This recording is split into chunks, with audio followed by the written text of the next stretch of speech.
ye church ya ahwefo nyina wonoma ompe YouTube na am subscribe to yen channel no na omo share yen videos sabe wo hwe so a na won so ahya mobi ebia yen sema ye ka wo Organic Foods Ghana TV su be save unua bi ana wadamfo bi a life na enede ye pese esua ne se aya amanfo ta bisa se butter margarine ena groundnut paste butter margarine ena groundnut paste emudi he nanka se wunya de ka o bread a safe ama unsunsanso bia ade a amanfo tai frɛ eti ne asema ebesua no book bi kuta me ha na book no say answers for your diet ensembisa ensemusa no ehumuwaye a efa enuane a udi ana enuane a yedi say answers emuwaye a efa enuane a yedi na onipa otro book yi no ebia wonnam na akohia book ya no atobi ye fe no wise chukwudi letsa or Nigerian na afei so or sans dietitian ye ka so bi dietitian obi a wabin ana wonim de ewo edidi ana enuane ho na asema ma ne ekan oba page 36 a or say is it safer to use peanut butter groundnut paste and I say peanut butter and I say groundnut paste instead of butter or margarine and I say instead of butter and margarine mu bienu hu hia see besu and groundnut paste nkate a yam won say nkate no mo de o man yam a o mo dugu konku ana bi o ma tetere a wo moton nze okona akoto a eno ne yes ne say obe use margarine and I say butter e dia fa opan ma na ana ade bia e wo say wo de say ne ma miensa yi emu de na wo use obetimi yaboa on say ye kase mi say lack of knowledge my people perish say onipa wo ho na say uninim de a udidi a onwe ho udi aduane bi na say aduane a wudie no ekun a unim aduane a wudie no ebo a unim to bi wono ma aduane bi a odi a na oni knowledge about ade a all consume no eno na de wo how ni sunsuanso abrese nipa no obi o ma na odi aduane bi bet say aduane no onim side effects implications are edema ana emfaso edema ena won dia ne say odi abeni nyina sabi o mpedi focus im say ase ade e de bekum kwase ya na ti asema man yi ka say compare to butter groundnut paste and margarine have no cholesterol so what is any ma we say e compare ne miensen ya tio srade bi ani say anuane miensen mu butter groundnut paste and margarine no but this srade bi ani o say candidly if one's body is functioning normally o say no kware mu se wonipa dua no ye dwuma yie awo how bia ni nipadua ni ma or say candidly if one's body is functioning normally, for instance in the absence of any health condition such as or say CM say yade bia ni nipadua ni before be this enuane miensen no yemfa say woni padua no yade bia den anim yare bi to say hypertension uni pressure or blood pressure any high uni sa yare we bi ebiem uni stroke mbubuye ento o find joy uni stroke uni pressure at the same time uni heart disease just say uni akoma yare bia wo ni padua no say wakoma no e function ye ukomrika nya say afina o ya de kaka na ho metuye to da bi ana say unye overweight ana onye kese embro so a won o say Candidly, if one body is functioning normally, for instance, in the absence of any ill health condition such as hypertension, stroke, heart disease, or overweight and obesity, one can use margarine, butter, or groundnut paste as a spread on bread for breakfast. According to mine, or this is what you need pediano. Yari be any cholesterol, any bad, sugar level, any bad, we need pressure, we need stroke. Wakomane ye dwuma ye effectively. Since one so be any we want to be say we are strong, we are fit. So be ka say nema we miensa, wo de bia wo be use mu bia de edi bread anopa as breakfast.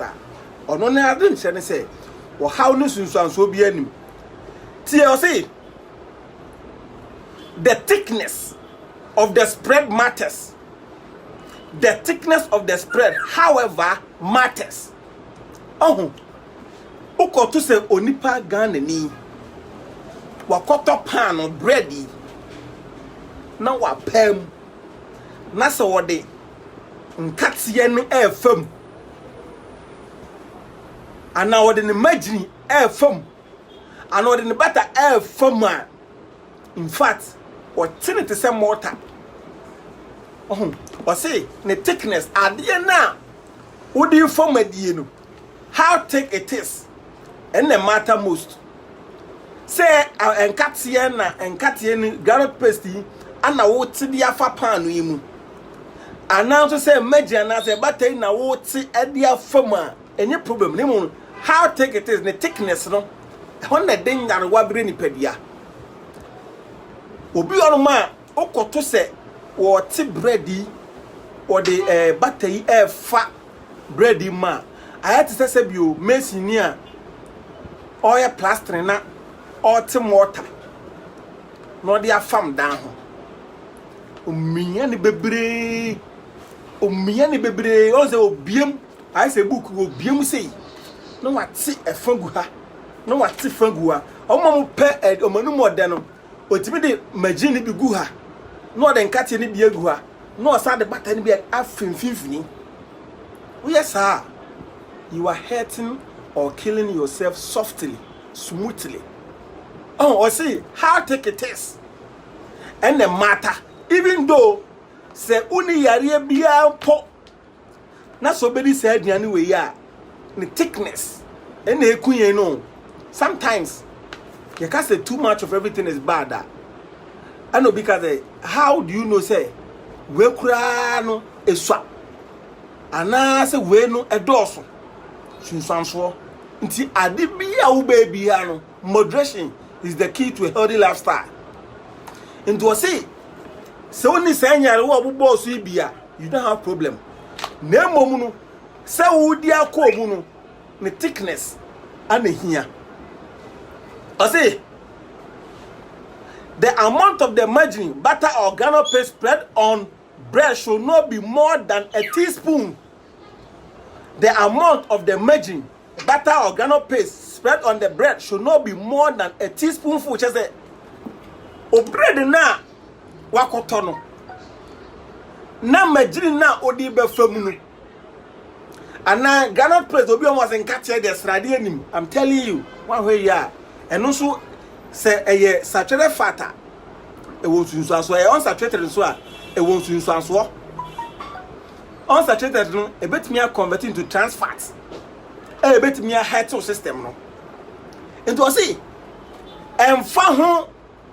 se woni ahode ana wa hode so woni ahode ana wa hode wo ye health na nu ni nyare obobo so ni bia bread na wa fa no magi na wo de be fra no enu kwa say bro anase groundnut paste ma me nchiro say obi kofa margarine 1 teaspoon no obi kofa butter 1 teaspoon no obi kofa groundnut paste 1 teaspoon. I'm telling you difference be any man. You have say srade wo butter mu say e friend saying groundnut paste and a margarine mu say groundnut paste mu ni nyina fa no too much a be how minimum bia oton katie na nkasa bi o man katie 1 cedi ade a hwe based on research no uhia just a teaspoon onu de na katie 1 cedi na watia no no ni nyina from bread nim no otiti bi ade enkate enye srade e betimi hawo. I'm telling you say enema bi a ye no a ye nima na onowinle no eno na eba ebekuyen. Sometimes ubetimi adiane bi any time anyhow a o feel say ebema wa satisfied, but within the next 10 years, within the next 15 years, said the any woody didn't know, and na a shape body no, and na more pudding, and na air sign a creating your what they are brought to be on man. We didn't back 10 years ago, did to us a chair. A creating yarena to a man. I feel a walk on yarwa. It was a see, me said, was say the amount of the measuring butter or granule paste spread on the bread should not be more than a teaspoonful. Or say when one is fond of taking too much of this bread press, so be I can't was say I bring now but fast and you way say no the I did have for man. Was it one takes in too much calories and that adds too much fat to the blood. Send you anyway was measuring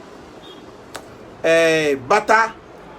bread the cry and so high in calories. And at the same time, granule paste no. Or say so obi I can't ho. Sa bring na no. Obedi say nyane we I bring na obedi ni bebria.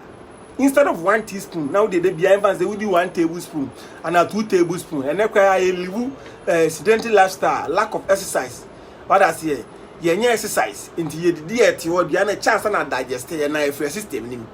It is the only side way I bring na.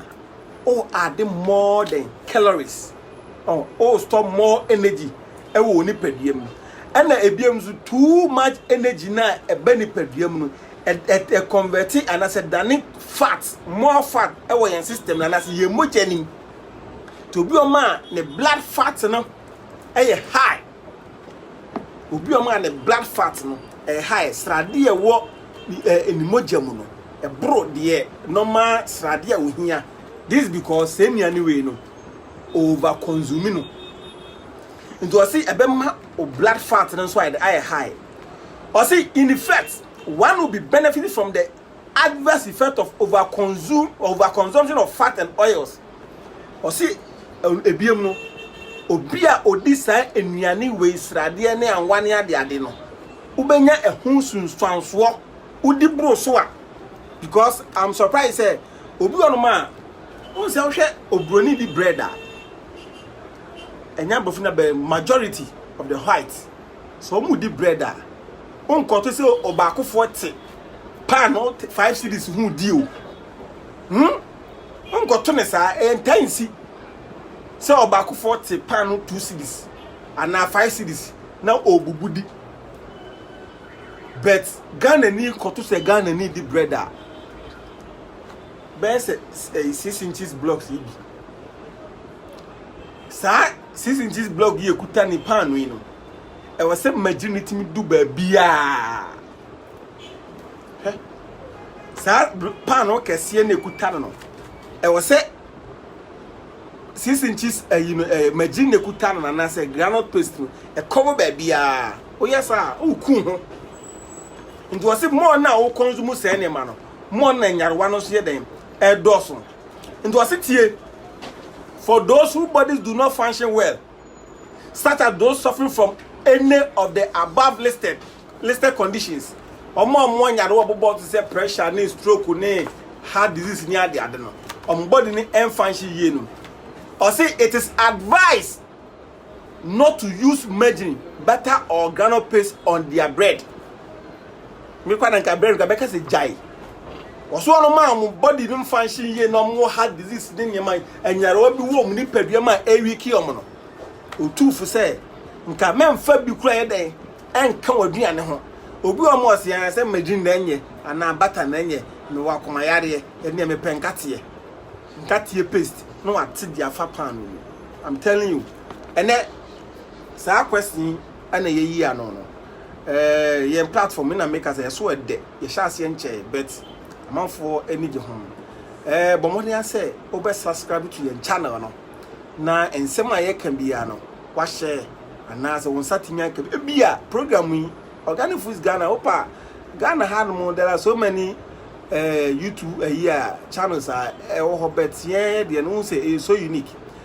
share ma obi and subscribe to your channel no Organic Foods Ghana aso yeah the ane say the natural remedies asanyarewa say pressure